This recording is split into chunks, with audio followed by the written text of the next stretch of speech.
G'day, ZiggyD here with some more Neverwinter footage and gameplay commentary for you guys. In this particular video I'm just going to be commentating over an Orc Assault Skirmish mode match. So these skirmish modes are kind of an alternative to your normal questing and your normal dungeoning. Basically while you're playing along you can bring up the home screen menu there and you can queue up for whatever is the appropriate level skirmish for you. So I was level 13 at the time of this, and that's actually the minimum level that the Orc Assault Skirmish becomes available. It seems like I missed one before that. I'm not sure if you can go back and do that either. Now I was reading somewhere that this can award Astral Diamonds, and I was in need of some Astral Diamonds at this point, so I thought, you know, I'll give it a go. It could be a bit of fun. And then I also found out that it's kind of like a wave defense gameplay style mode, and I thought, yeah, cool, I'm in for that. So I queued up, and the queue system's really good. Basically you can just keep questing or doing whatever you want, keep adventuring, and whenever there's a party ready for you guys it just puts a little pop-up and you either accept it or you decline if you're doing something more interesting, and then you just get teleported into the actual skirmish mode. There's a bit of a countdown, you have a bit of chance to go back in and out if you accidentally zone out like I did in this one. And then you can jump into the skirmish mode.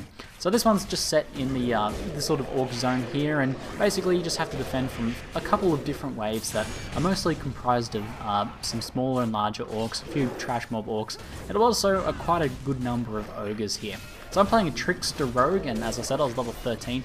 I'm mainly focusing on a solo sort of build, focusing on stealth and some things that work well for solo. So this was kind of actually my first group experience in Neverwinter, and it was pretty cool. It was pretty cool because I was really enjoying this combat advantage style thing. So if you actually look at the screen now, you can see around the base of the enemies, sometimes it's red, but sometimes it's also white or purple.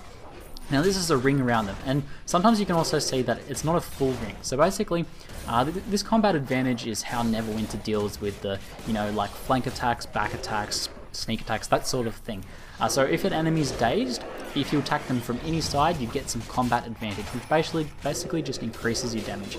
Now if, say, I'm Trickster Rogue and there's a Guardian Fighter engaging one of these ogres, then if I attack from the back side or somewhere near the back, I can get that combat advantage bonus. The other thing, as I said, if I daze them, I can get a combat advantage. Also, the Trickster Rogue, if they're stealthed, get combat advantage on all of their normal attacks. So there's quite a few different ways you can play with this combat advantage. And aside from just giving you extra damage, it can also give you a few other little things if you spec into it for certain things. I can give you more action points to charge up your daily powers and things like that. So the skills I'm using are Dazing Strike, which is a very, very solid skill. As I said, it gives you that combat advantage bonus. It stops an enemy from being able to attack you for a while and just lets you really unleash. That also means you can do your Dazing Strike and you can do a few other big attacks, and that the enemy will take extra damage from that since you'll have that combat advantage. So it's a good all-round skill, and I think a really good skill for solo as well. The next one I'm using, my two at-wills are just your standard at-wills for low-level gameplay. You don't really get a chance to change them until later on. The next one I'm using is Lashing Blade. Now Lashing Blade is insane burst damage, especially if you're going for a stealth style build, because when you use Lashing Blade while you're stealth, it's a guaranteed crit. So I think I just pulled one off there. I got 430 from a crit strike there. Quite a lot of damage, and you can really take down some larger enemies pretty well. So I'm kind of working with this party well. It looks like we've got a few Guardian Fighters in here, and it looks like there's one Cleric as well. I'm mostly just trying to, since this is my first sort of party experience, I'm trying to take advantage of that and play around with the combat advantage thing, see how it kind of works in a party situation, trying to, go for the tactical approach, trying to zone. Overall, this is not a particularly difficult fight. You just want to stay away from the front swings. The ogres, as you can see, because you get absolutely smashed by them there. They do a ton of damage, and the knockback's pretty nasty. Cleric heals me up a little bit. Thanks, bro. Thanks, bro. So yeah, I'm trying to just play around with this combat advantage thing. See, as you can see, the white zone on the back of the ogre there just before he died, that's where you want to be attacking from as a Trickster Rogue, or pretty much as any other DPS striker class, if you've got some other people taking aggro for you. So another thing you might have been seeing is every now and then the ogres or some of the other enemies will have a big red X above their head. Now it's a guard. I read up about this because I thought, this could be important for me since I'm seeing it. And it's a Guardian Fighter skill basically. It tags the enemy. It's called, I believe it's just called Mark. Yeah, it's called Mark. and that lowers that enemy's damage reduction, so that's pretty good for everyone. But it also causes the Guardian Fighter to take more aggro from the mobs, to create more threat. So that's really good if you're trying to take it, get the combat advantage yourself. You can, when you see one that's marked, there's a good chance the Guardian Fighter's engaging that, even if you can't really see what else is going on. You can approach from behind, and as you see, we just absolutely smashed that ogre there, since I'm getting on the back attacks there, and the other guys are doing a good job tanking from the front and DPSing down from all sides. So here you can see I'm able to approach. The ogres sort of seem to have a fairly he's dazed at the moment, so he's got the full large one. It seems to be off to the side of the back a little bit sometimes. I'm noticing the combat advantage zone, but it tends to shift around. You kind of just have to pay attention and be in that. Overall, I'm kind of liking this tactical and strategic gameplay from there. It's pretty cool stuff. So basically, oh, here we've got the boss fight.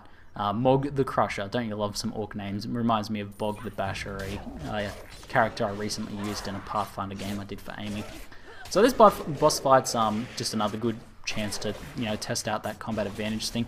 I think something interesting happens in this guy. So I'm just focusing on using my my throwing daggers to and just picking off some of the adds to make things a bit easier for my party to engage him, and then I'm going to try and get in for the back attack and go for the combat advantage myself.